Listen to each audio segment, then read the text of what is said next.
Hey there, adventurers! Grab your sword and shield because today we're diving deep into the legendary realm of Hyrule by looking back at the original Legend of Zelda and Zelda II Adventures of Link.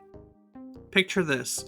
It's the early 80s, and Shigeru Miyamoto and a team of developers at Nintendo are preparing to develop new titles to support Nintendo's home console initiative. On one hand, they've decided to create an athletic platforming game using a character from Donkey Kong, the foundation of the Super Mario series. But for a second addition to the lineup, they're looking to create something completely different. Open world, full of puzzles, a whole list of ideas that didn't fit Super Mario. A list that would become Legend of Zelda, a list that we're going to look back on today. So grab your Master Sword, grab your recorder, and let's warp our way into yet another trip down memory card lane.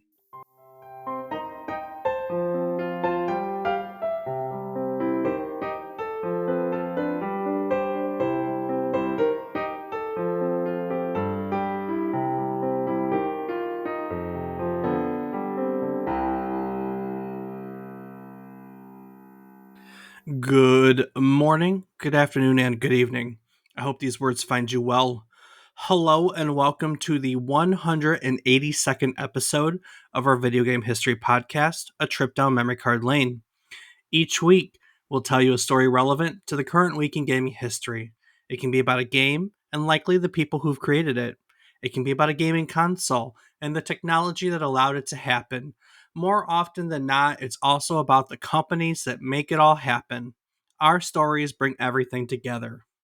While bringing you each story, we hope to teach you something new about the topic, what it took from the world as its inspiration, or what it gave back to the world as its legacy. Today, we're going back to the very beginning of the Legend of Zelda series. We're going to look back at the Legend of Zelda itself. We're going to look back at the Legend of Zelda 2. So basically, it's an episode on the NES Legend of Zelda. It's going back to the very beginning. I'm David Casson, and as always, I'm joined by my co-host, who also has not hooked up with the girl he's been pining over for hundreds upon hundreds of years. He's my brother, Rob Casson. Rob, when's it finally going to happen? Well, Dave, at the rate we're going, give it a few hundred more years. A few hundred more years. I don't think it's ever going to happen for Link. Well, who knows, Dave? Guess we'll just have to keep playing and find out. And the stupid part is we're all going to keep playing. I mean, there's Oh, yeah. nothing stopping us from playing these games ever. No, not at Which all, is Dave. But which they're is like, good yeah, for I the was gonna most part. say, it's a testament to how good the series still is some 30 some years later. Hmm. 38 years later. Wow. All right, Rob. I hate Yep. you. What are some of the highlights from this week in gaming history? Well, Dave, February 21st, 1980, which was 44 years ago, HAL Laboratories was founded, beginning a long-lasting legacy to spawn the likes of the Kirby, Mother, and Smash Brothers series. Mother! Sorry, that's what I think of when I hear Mother, but it's really earthbound to us people here in the States. That it So, is, which that was always one of those things I never knew Mother, and then when I finally made the connection, it was like, oh damn, okay. yep. Funny, stupid thing is, they should bring. I mean, fans have translated the others and brought them over, and Nintendo really should, because I think that there are enough people that would play all of them that, you should make them all and re release them in a collection. I don't disagree, but it's not on their list. I do know. It's Mario and Smash. unfortunate. 37 years ago in 1987, Contra was released in arcades, setting the framework for the NES version to come stateside a year later, and with it, the Konami Code. We did a whole episode on the Konami code. It was on cheating. It was one of our earlier episodes. Was it on Contra? I don't remember. I don't think it was on Contra. I think it was specifically on the Konami code. I definitely know there was a Konami Code talk, but yeah, I'm not 100% certain if it was. Because it was on You know, Easter eggs. Like, we did it on Easter eggs and cheating. oh, so it might have been that you put the Konami Code in some other games and it did stuff. No, I mean, we were specifically talking about cheating, and that's one of the most popular cheats ever. I remember it was Easter eggs because we talked about like the Easter egg in Adventure and the Zizzy code in Colossal Cave Adventure in the very beginning. You ranted for a while about how much you loved the codes for Grand Theft Auto. So it was a good episode. Yeah, that it was. Okay. In 1993, 31 years ago, the barrel roll was introduced to the world. Hmm? Kidding, Dave. But it was when Star Fox taught a generation of gamers what the barrel roll was. It is. Do a barrel roll. Do a barrel roll. Little fucking frog. Hey, leave Hey, Slippy alone. leave Slippy alone. Okay. Okay. Cool. Anyone remember this mobile game fad that was Tiny Wings? Mm-hmm. Sure do. Well, that was 13 years ago this week that we all started seeing how far we could get our birds to go. Did you play Tiny Wings? Do you remember it?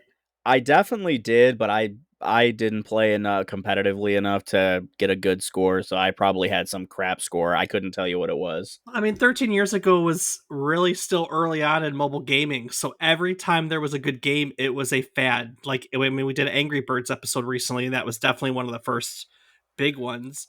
Tiny Wing was one of the ones that was a flash for a while, and everyone I knew had to have it. We all were like, how far did you get? Did you get this many stars on this? How far did you get? It was fun. Yeah, it was like that and Angry Birds, like what you said, but also like Flappy Wings and Temple Bike Run. Race. Temple Run was a huge one for a while. Fun Run was another one. It's these fads hit. Sometimes they do. They did. I don't know if we'll ever have an era like that in mobile gaming. Well, who? It just means they got to push it. They do have to push it. 14 years ago in 2010, Heavy Rain was released to the world. And ever since then, people have been screaming Jason for no good reason. Jason! Jason! Press Quite X to like that. Jason. Press X to Jason. That's the meme. Thank you, Dave. I actually never played Heavy Rain. Another PlayStation exclusive. It was another PlayStation exclusive. It's not anymore. I'm pretty sure I have it on PC. I think Oh, it's on PC now.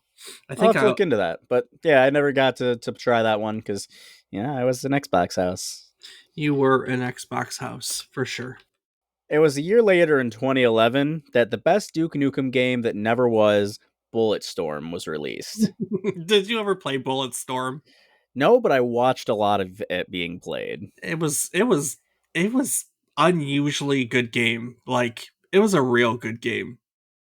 It So definitely looked fun. And hey, it probably still is. So go buy it. it is, and it's pretty cheap. I see it go on sale for like probably $10 or less all the time now. So Not bad at all. It was 6 years ago in 2017 that Halo Wars 2 was released worldwide. And honestly, Dave, I think there needs to be another one. that's probably true. Actually, It is. those were good games. I'm pretty sure you're the one who made me play them. I'm sure I am. I Hmm. mean, come on. It was your style of game mixed with Halo, which was a fantastic game. True statement. And it's only been 5 years since the release of Anthem, which is now just a topic of conversation for just about every list of biggest video game disappointments ever. I never got around to it.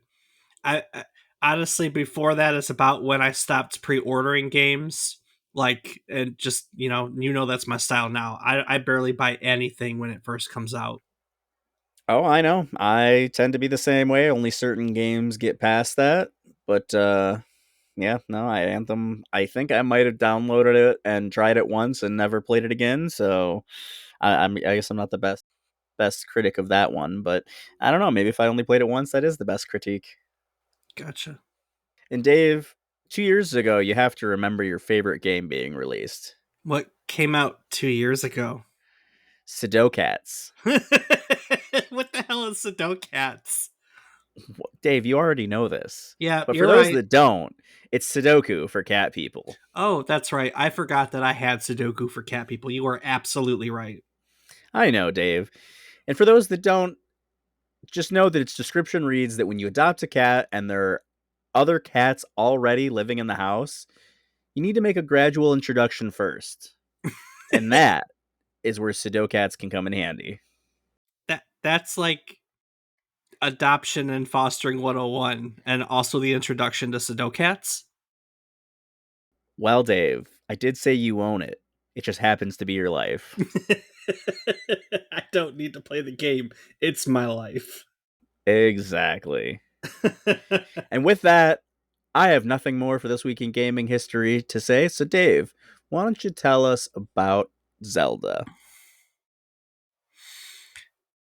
When it came time for Nintendo to create launch titles for the Nintendo Famicom family computer, or as we know it stateside, the Nintendo Entertainment System, they ended up creating a whole new division in their research and development department to do it. Now, we've done episodes on each of these divisions: R&D 1, 2, 3, and 4. All these divisions. You can go back in our archives, old episodes at www.memorycardlane.com, and you can find episodes that specifically talk about the history of just about every one of these divisions. Specifically, the one we're going to revisit today, we've talked about not too long ago in episode 159, when we talked about the creation of Super Mario Brothers, and we revisited the careers of its creators, which were Shigeru Miyamoto and Takashi Tezuka. You see, at the time, there were three divisions in their R&D department. R&D 1 was supporting Nintendo's arcade and handheld initiative, which would have been like the Game and Watch line at the time. And here they would have also been producing arcade versions of games like 83 would have been the original Mario Brothers and Donkey Kong Jr., for instance. So that's what they were working on at the time.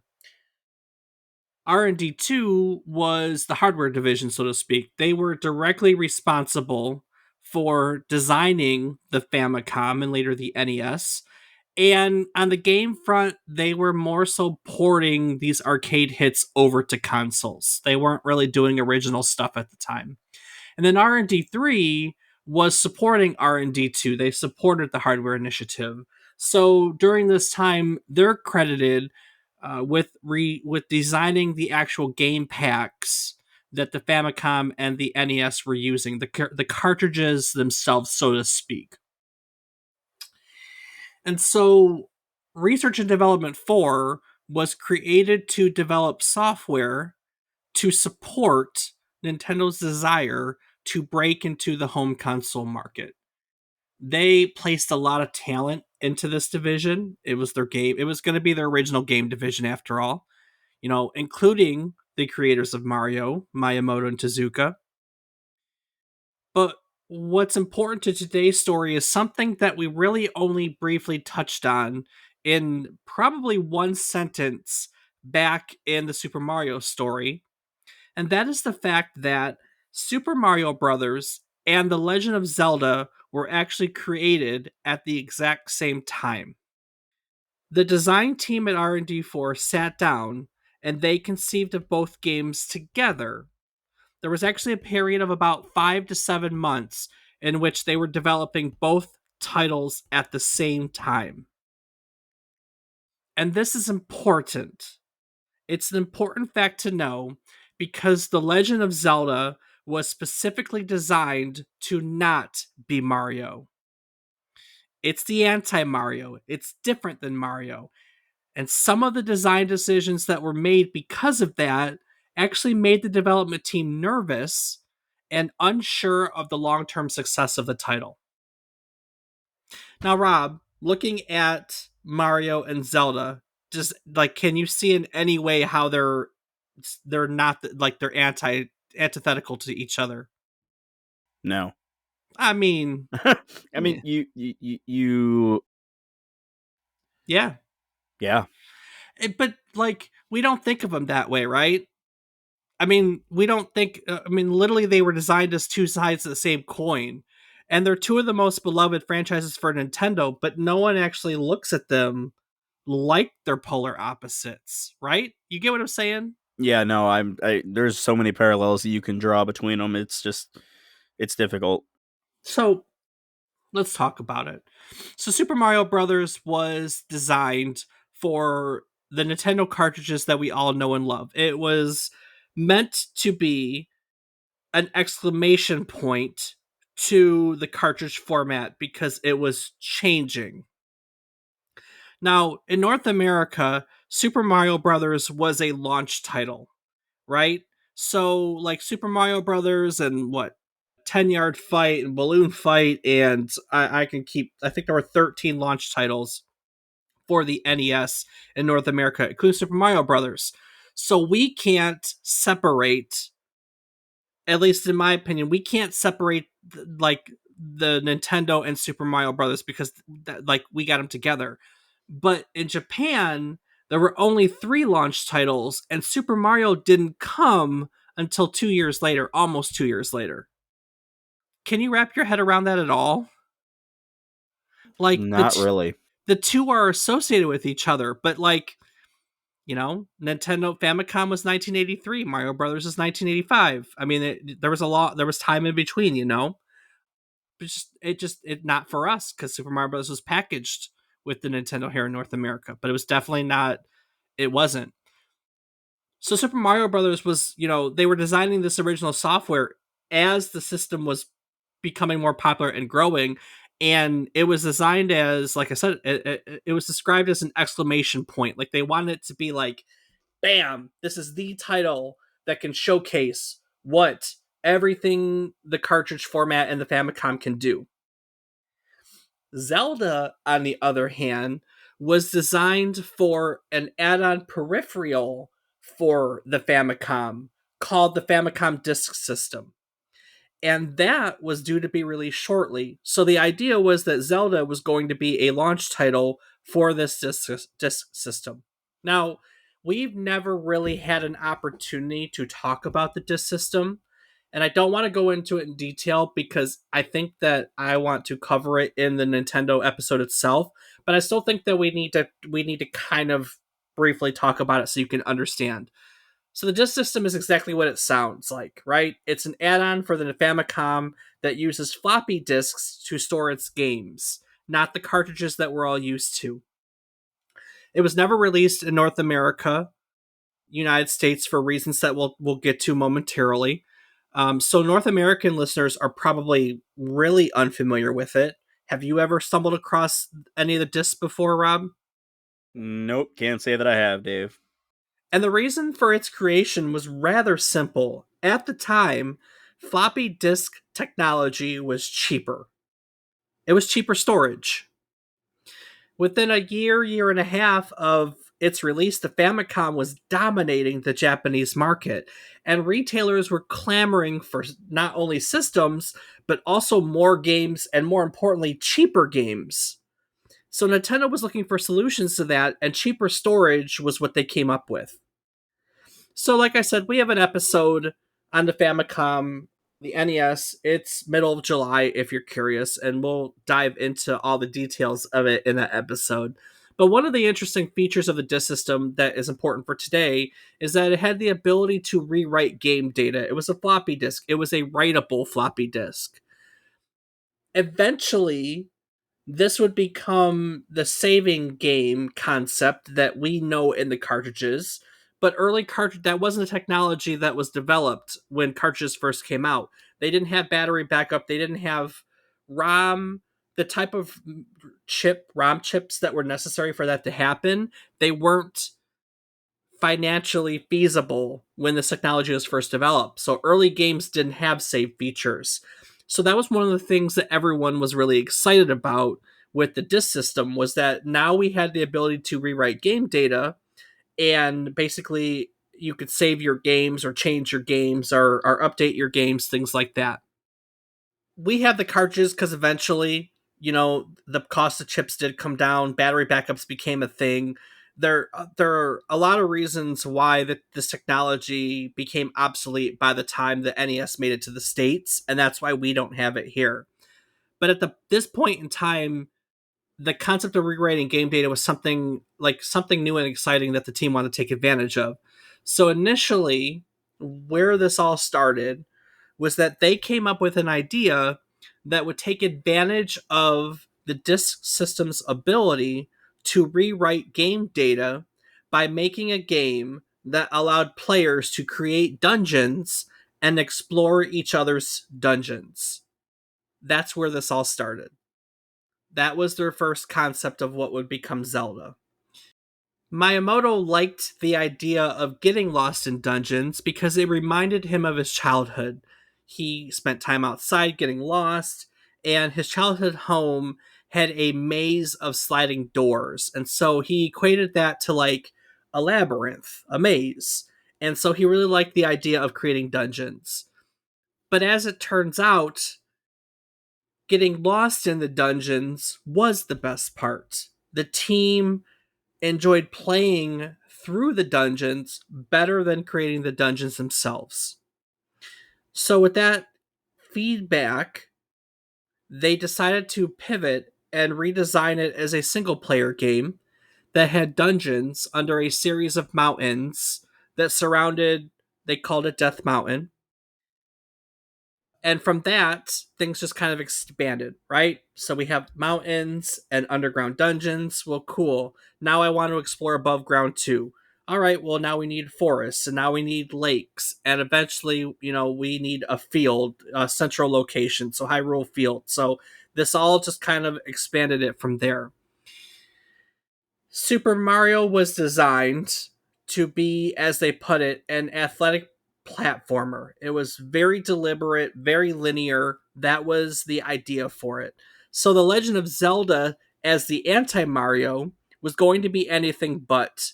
It was going to be an open world, so to speak. It was a non linear game whose vastness took advantage of all the extra storage that floppy disks would allow them to have. Miyamoto's idea for a game world, as they fleshed out first the creation tools and then the world as we now know it, was to give players a miniature garden that they could put inside their drawer. He drew inspiration from his childhood. In an interview, he noted that when I was younger, I grew up in the countryside of Japan. And what that meant was that I spent all my time playing in the rice paddies and exploring the hillside and having fun outdoors.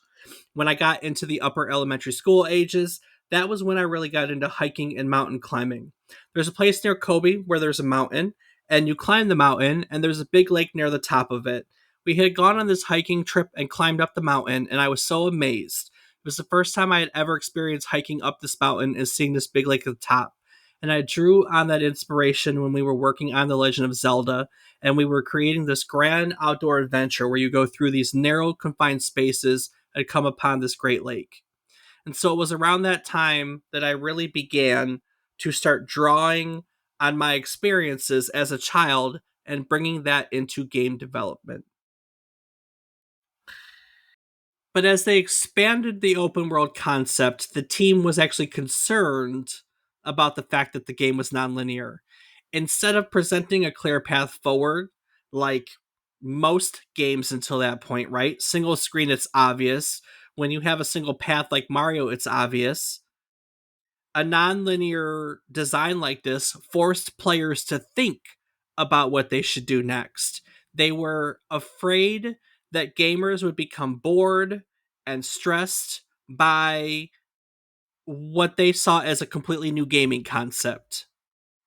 Miyamoto recalled in another interview that players initially had trouble finding their way through the multipath dungeons, for instance. I mean, frankly, we all did, but part of the fun was figuring out. But that the feedback they got from that made that team nervous. They were worried that it would be too difficult and too hard, and people would lose interest in what they were designing, which is so funny to think about now, right? Like they were building a world, and they were worried about just throwing a character in a world and letting them go ape, letting them do their own thing. And frankly, like that's I think that that's like the gaming experience nowadays, right? I would say so, yeah. Like that's the thing. Drop your character in a world and let them explore the world. And that's it. That's the core. And And back then they were like, ooh, if we don't tell the player what to do, are they gonna like it? Well, it turns out they did like it. So Miyamoto knew that he wanted it to be the legend of something right from the get go, but he wasn't quite sure what that something was going to be. The concept was that as they fleshed this all out, that he wanted an everyday boy to get drawn into a series of incredible events who then grows to become a hero. It was to be a game where players could experience the feeling of exploration as they traveled about the world in the same way he hiked and explored the world. He wanted players to become familiar with the history of the land they were exploring. He wanted them to become familiar with the land they were exploring themselves. I mean, all things, again, that are so commonplace nowadays. So he's trying to put all these ideas together, and one of the PR planners for the game suggests that they make like a storybook, an illustrated storybook for the game. And the planner had suggested an illustrated story where they rescue a princess who is a timeless beauty that has classic appeal.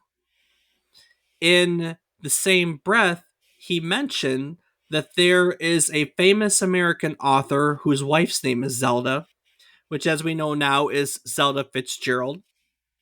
And he said, "How about you give that name to the Eternal Beauty?" That's how the conversation was translated. I just think that's a fantastic way to phrase it, right? Yeah, definitely. Give that name to the Eternal Beauty. Well, Miyamoto didn't like the idea of the storybook, but he really liked the name Zelda. So it stuck, and the Legend of Zelda was born.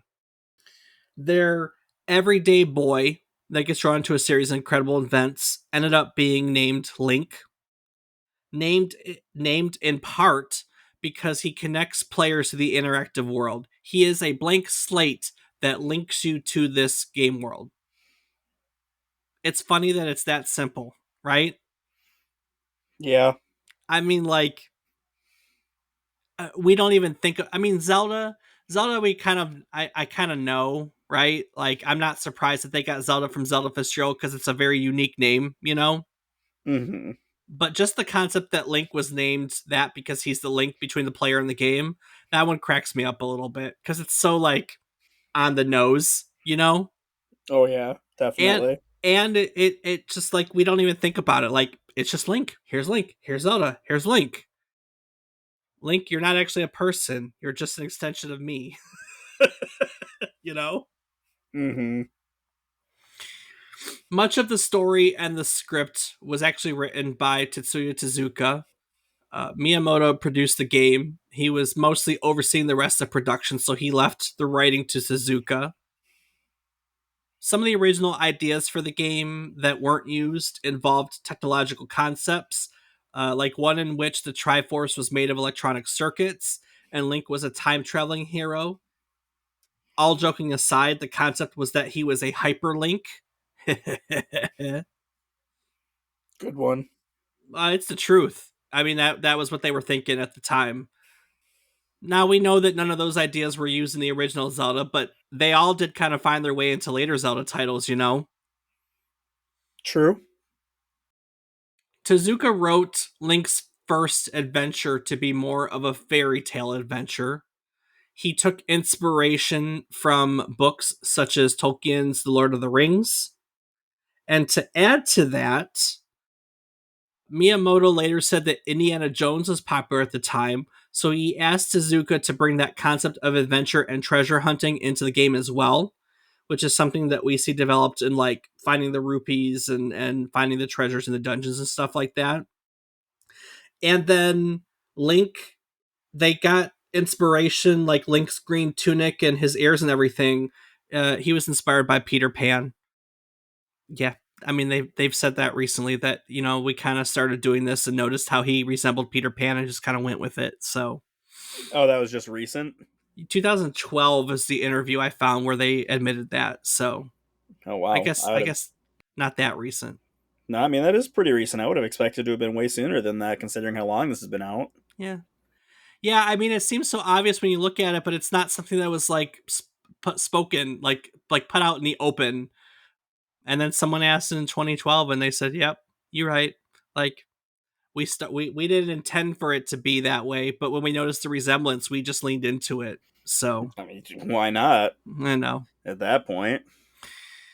It's also important to note that the development team wanted to create a game, and this applied to both Mario and The Legend of Zelda, that got rid of the concept of the highest score, right? Because that was the way games were made at the time. You go into an arcade and there's not really a beginning or an end per se. There's a keep playing this and get as high of a score as you possibly can. And when they sat down to do Mario and Zelda, that was one thing they shared in common, was they just wanted to create a game where the concept was just finish the game. You know, here's a goal to achieve, here's a reason to play beyond just surviving until you get the highest score. And that they did. They sat down with all these concepts in mind, and they started a series that has lasted 38 years. Like I noted in the beginning, for about 5 to 7 months, they concurrently worked on both games. At one point, they needed to wrap up Super Mario, so they went ahead and did that. Then everyone came back to rush and finish Zelda so they could release it as a launch title for the Famicom Disk System, the FDS.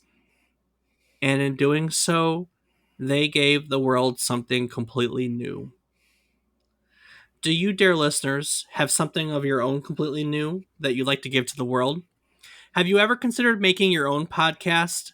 Do you have something clever and engrossing that you'd like to share with the world, but you really don't know how? Our friends at Zencaster have created an all in one podcasting suite of tools that makes it easier than ever to make your own podcast. With Zencaster, it's super easy to record a podcast. Everyone logs in using their web browser, and you just start recording a high quality podcast right away. It allows you to record up to 4K video with your guests. And with Zencaster's multi layered backups, you always have the highest quality recordings, even if the connection is unstable. And with Zencaster, you never have to worry about what you sound like. Zencaster's post production process makes you sound buttery smooth. It automatically removes all those ums and ahs, gets rid of awkward pauses, filters out background noise. You can set the ideal podcast loudness. There's a whole bunch of great audio features that are all available to you at a single click of a button. And if the thought of podcasting overwhelms you because you think you need tons of different tools and services, relax. Those days are over. With Zencaster's all in one podcasting platform, you can create your podcast all in one place and distribute it to Spotify, Apple, and other major destinations. So if you'd like to start your own podcast or you want to take your current podcast to the next level, we've got a deal for you. Go to zencaster.com/pricing and use our offer code memory card lane, and you'll get 30% off the first month of any Zencaster paid plan. Sign up for Zencaster today, and you can experience the same ease in producing your own high quality podcast as we do each week. Go out and share your idea with the world. Share your idea with the world, indeed. That is a fantastic idea, and that is what the team at Nintendo R&D 4 definitely did. So, The Legend of Zelda was a launch title for the FDS, the Famicom Disk System, which all released in February of 1986. So, yes, you can find the original Zelda out there as a gold floppy disk, so to speak. It had the option to save the game right to the disk. And one of the things that the Famicom Disk System had was an extra sound channel that this game took advantage of. That means that some of the sounds are different than in the version that most of us NES players are used to. And truth be told, it means they sound better on this version. One other fun thing that you probably don't know about this version is that one of the controllers on the Famicom actually had a microphone built in, and this game actually uses it. There is a large rabbit-like creature called a vole that you defeat by blowing or shouting into the microphone. Now, Nice. the Nintendo Entertainment System, the NES controllers do not have microphones. So we don't have the ability to do that. But this concept was never removed when the instruction manual was translated over to the United States. So the manual still has a suggestion that the voles hate loud noise. And this confused people, probably still to this day, by making them think that the voles were susceptible to an attack by the recorder in the game. But no, they are not. Ah. They are not at all. You had to scream at them if you had the original version on the disc system. Yeah, I could see the confusion there, though. Yeah, I mean they're just normal enemies that you attack in our version. So there is a book of magic in the US release. It's actually called the Bible in the Japanese version. No doubt a result of Nintendo of America's censoring of religious or adult content, something that we've talked about before. True. And like I said, eventually technology caught up with all these fun ideas that designers had, and the cost of producing the cartridges came down. Rather, the cost of producing the chips and the cartridges came down. Hence, why the Nintendo Entertainment System is cartridge based, and we don't have a floppy disk system. So, when this game was brought to North America, Nintendo wanted to set it apart from all the other games to make sure that players knew it was really special. So the first run of this game was created in gold colored cartridges. And the box for it had a slot cutaway to show off part of the gold cartridge to whomever was looking to buy it. So Mm. it sold incredibly well.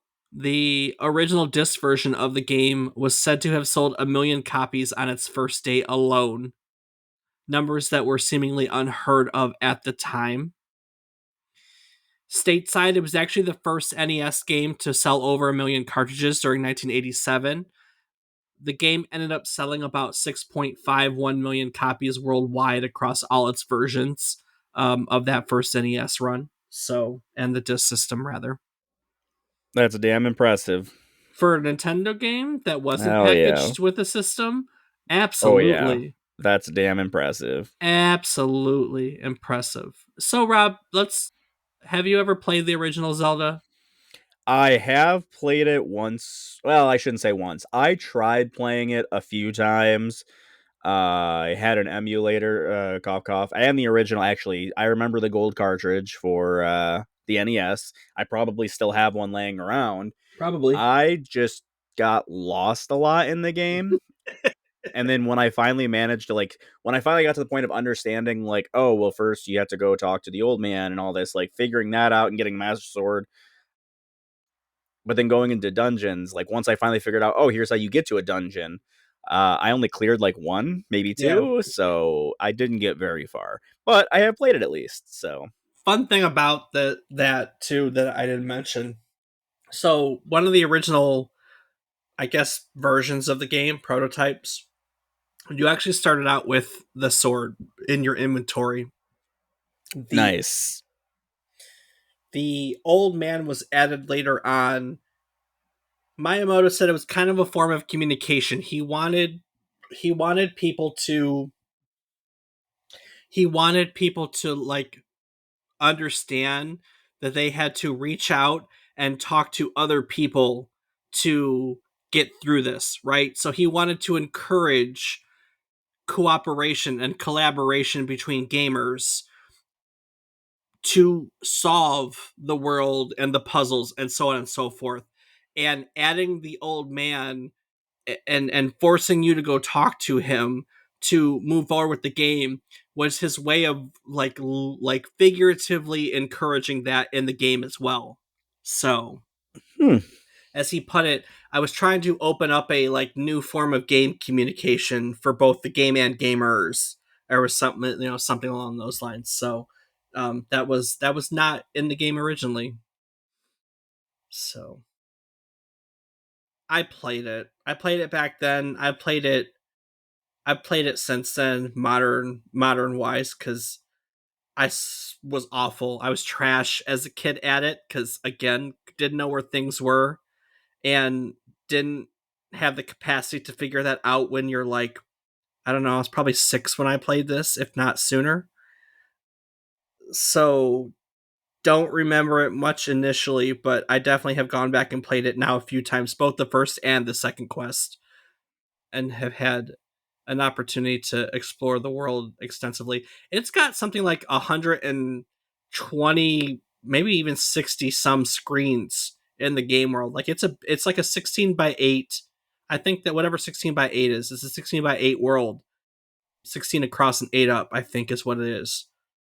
So it's not a small world by any stretch of the imagination. That's pretty crazy. To think about for that time, absolutely. I would not have thought it was that big. So, yeah. So first and second quest. If you don't know, if you're not familiar with the way this stuff worked back then, it had passwords. Not really passwords. If you entered your the name Zelda, I think it was Zelda, as your name, because this game let you name your character in the beginning, like when you create a save game.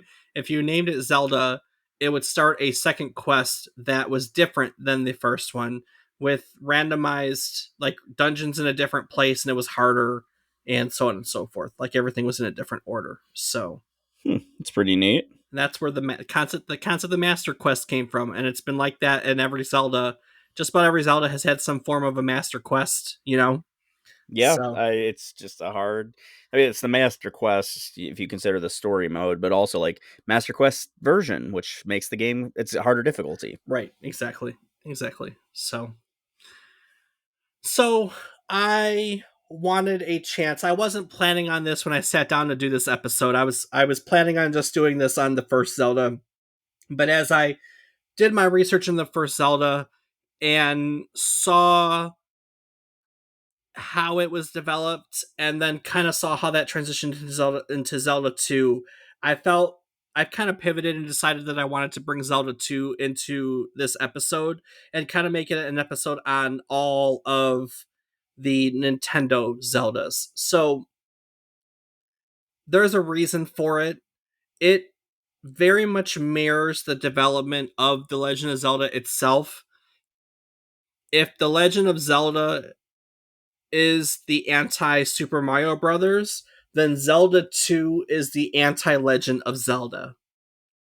Miyamoto and Tezuka, once it was decided they were going to make a sequel, assembled an entirely new team to develop it. They were the only two people that carried over from Zelda 1 to Zelda 2. And the design idea for Zelda 2 right from the get go was that we want Zelda 2 to be fundamentally different from The Legend of Zelda. So it's funny to me that that's how this all started, right? The first game was started because, hey, we're going to make Mario first, and then we want to make a game that is not Mario. It's different than Mario. And then we make that game and it's super successful. And now we want to make another game that is nothing like that, right? Right. This one, I mean, to be fair, I'll get into development in a second, but to be fair, this one didn't hit like the others did, right? They were kind of on a roll.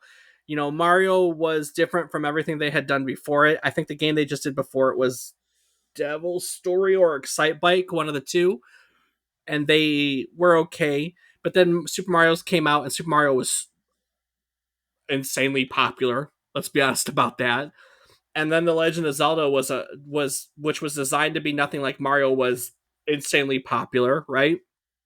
Right. And so at that point, they thought that they could do no wrong by continuing to develop games and making their design philosophy. We want to make it anything but what we just did before.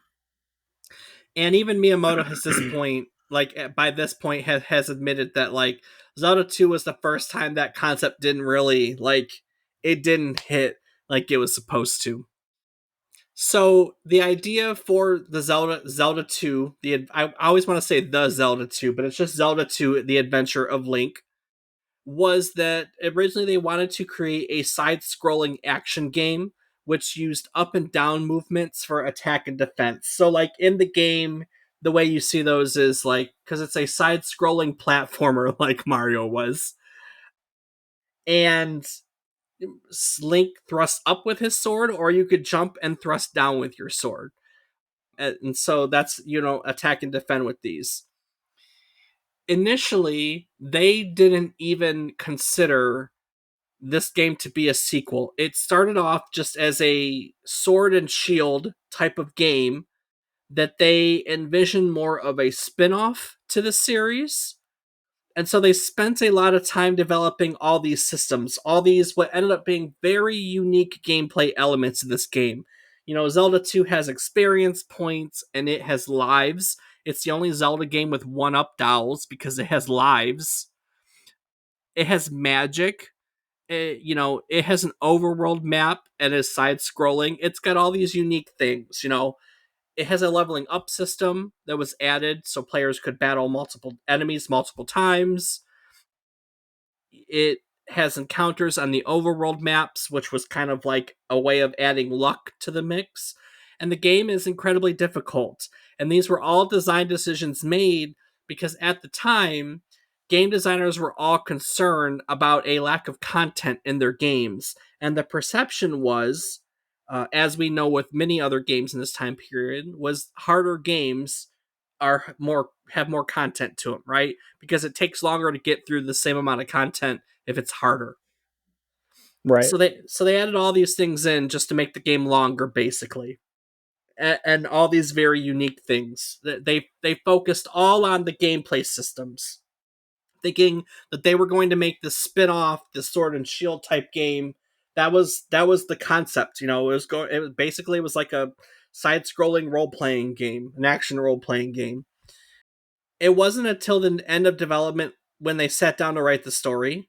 And at that point, a decision was made that it was going to be Link, and that Link was going to be 16 years old, that it was going to be a direct sequel to Zelda, The Legend of Zelda, the first Zelda game. And they wrote the story then to put all the pieces together.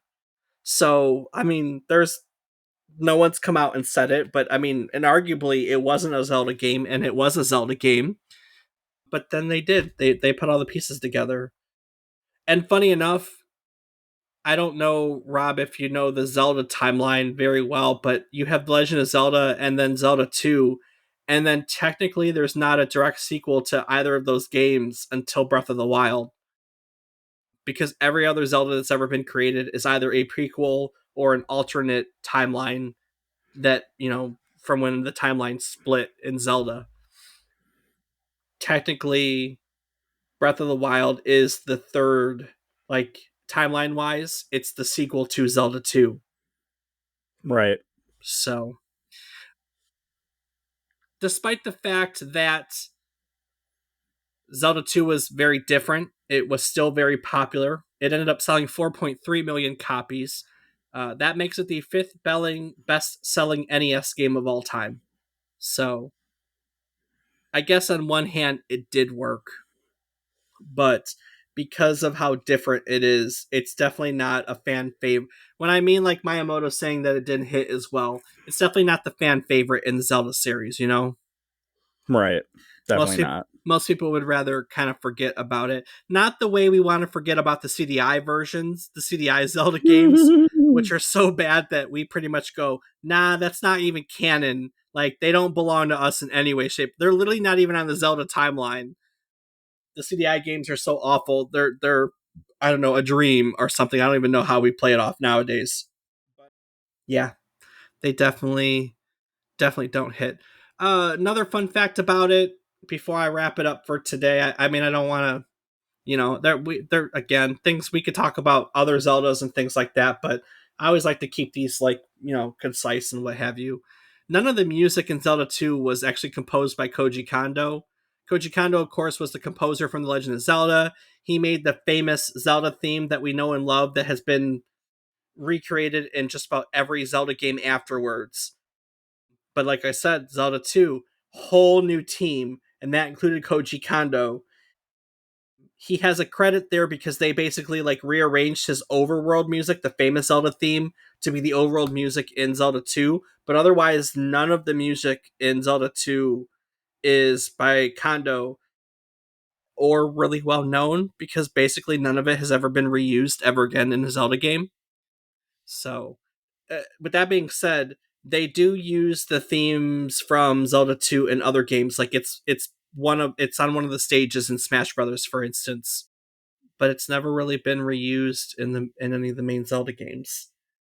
Guess it wasn't that popular. Guess not.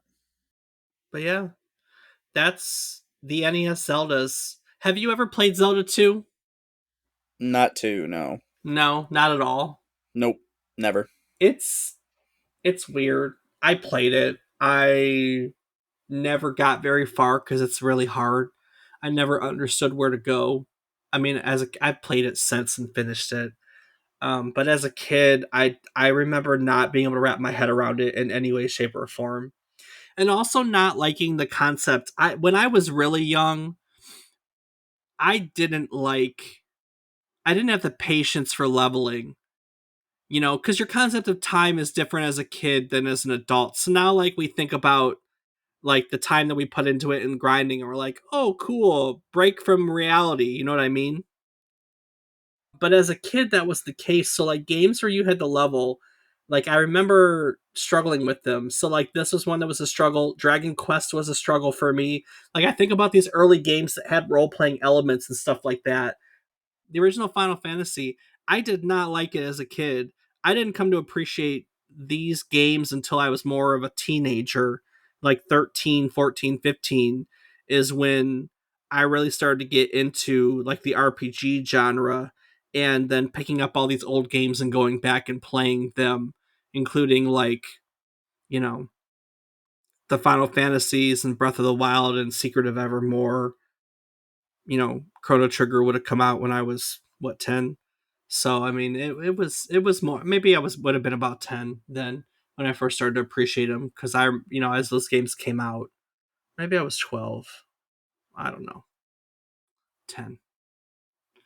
Anyway, 11. I have no clue anymore. I'm just gonna keep naming Jeez. numbers. When was Chrono Trigger? 95? I don't remember. How do you It's not your thing to know? You're not remember. supposed to. You're supposed to like back me up. Don't I keep you around at least for the ability to Google things and tell me I'm wrong? Yeah, 1995 Chrono Trigger. I do know. I'm not stupid. Anyway, yeah. So I struggled with these games as a kid and didn't like them, but learned to appreciate them later when I had a little bit more time and patience to go back and appreciate them for what they were. But this game's hard. Zelda 2 is stupid hard. Zelda 1 is, to me, still a lot of fun, but the next one's still my favorite in the series. So there's just something about the SNES. We'll get around to Link to the Past, but the SNES era is just nostalgically, it's my era. You know what I mean? I think we all have an era that we're like, your favorite games are nostalgic. They're in that era. You're probably a PlayStation 2 era, would you say, or Xbox era? What is it for you? PlayStation 2. I Yeah. didn't have the original Xbox, I started on 360, but Yeah, I same. I didn't have original Xbox either. 360 was my first one too.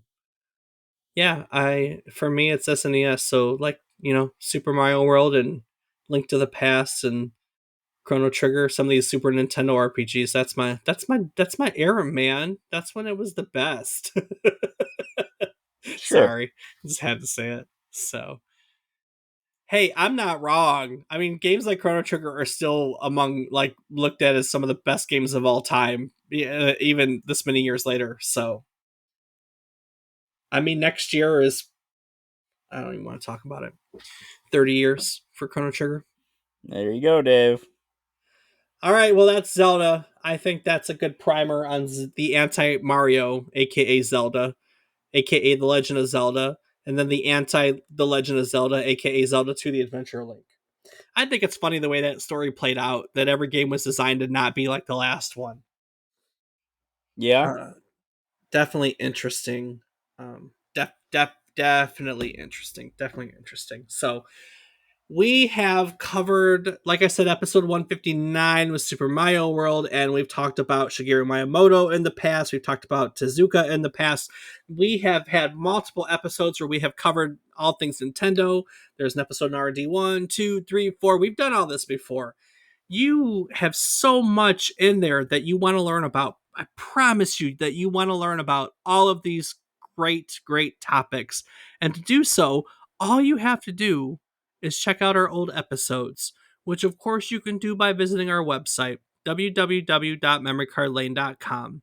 Rob, tell those people what else they could do on our website. Well, Dave, you can find links, calendar to our future episodes. You maybe talk about a topic that you're interested in with us. You can find a link to our Patreon, where for a small amount you can help support Dave and I and have access to ad-free and unedited versions of the podcast.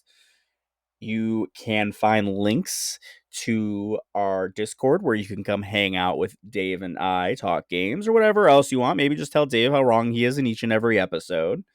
And you can also find links to our social media where I am on several platforms as Rob_O_Raptor and Dave. I can be found on various platforms as David is wrong.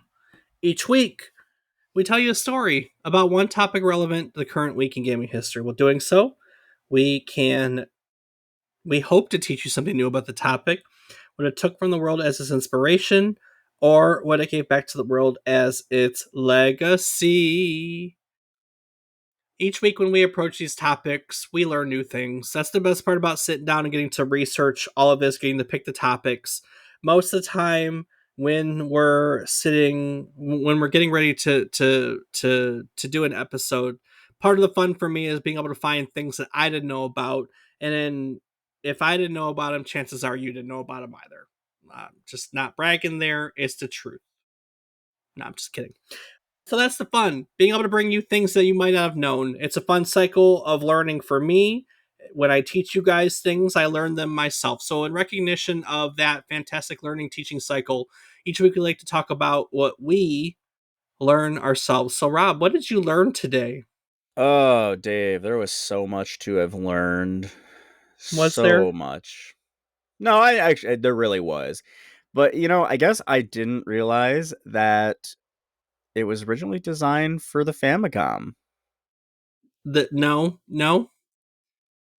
Like, it just obviously we don't know anything. Well, I can't say we don't know anything. We know very little about the Famicom from like a perspective that we didn't have it. So everything, like, you don't think about it because it wasn't yours. Like, I couldn't tell you majority of the games released for Sega Dreamcast because I'd never owned one. I just played some games on them here and there.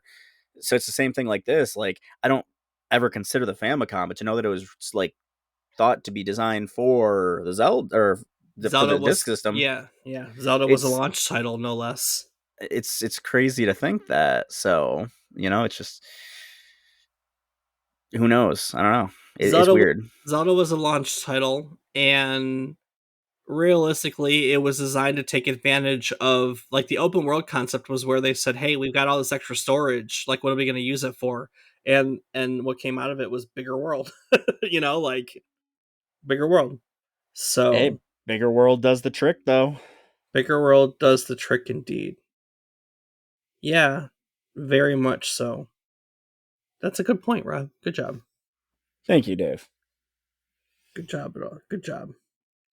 I know we briefly touched on it, you know but I've never really considered that Mario and Zelda were created at the same time.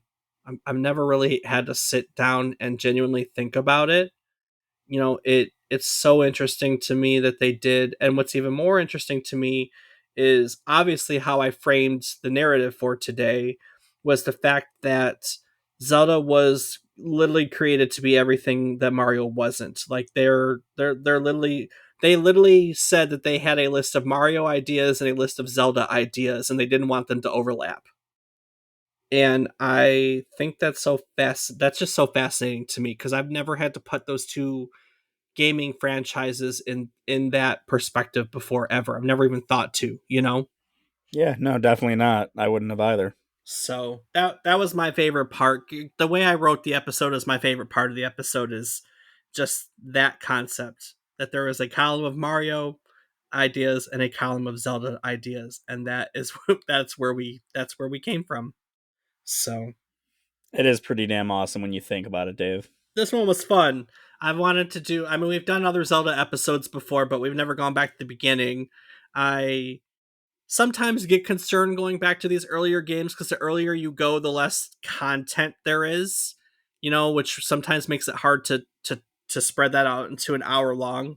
And even with something like this, like you think the Legend of Zelda is such a big game, there isn't that much out there. Nintendo was notoriously tight-lipped about their games, and like even to this day they're known for like limited access to their game developers. So a lot of Nintendo games we don't have a ton of information on because that's just not the way that a Japanese game company like Nintendo did business.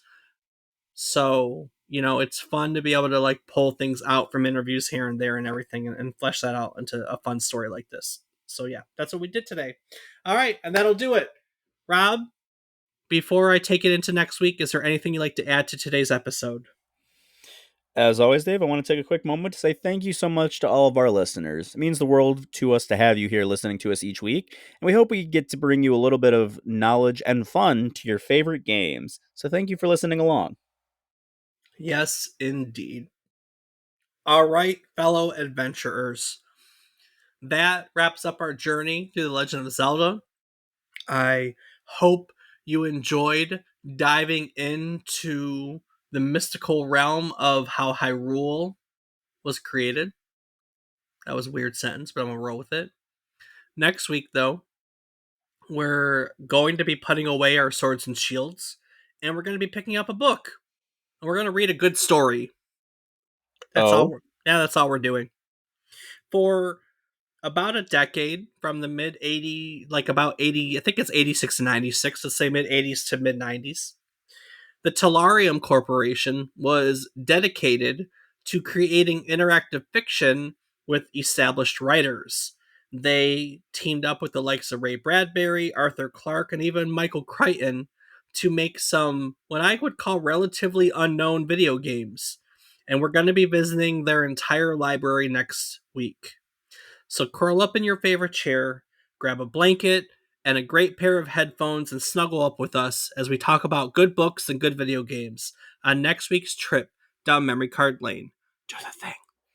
skibby doo doo.